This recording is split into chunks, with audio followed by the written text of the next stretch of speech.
Komisi Pemilihan Umum Kabupaten Karangasem meminta kepada PPK dan PPS agar dapat menjaga kerahasiaan data pribadi pemilih agar tidak tersebar luas di masyarakat.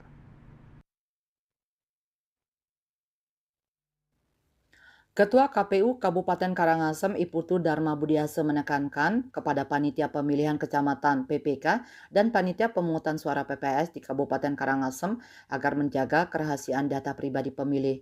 Sebagai penyelenggara, PPK dan PPS mesti taat pada aturan dan selalu merahasiakan identitas atau data pribadi masyarakat. Sebab sebagai penyelenggara secara otomatis PPK dan PPS bertugas untuk mengelola data dari masyarakat sebagai pemilih.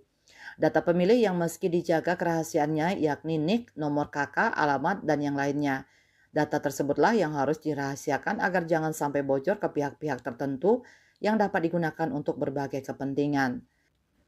Dikatakan data pemilih saat ini masih menggunakan server dari Sistem Informasi Data Pemilih, SIDALI, yang dikeluarkan oleh KPU RI.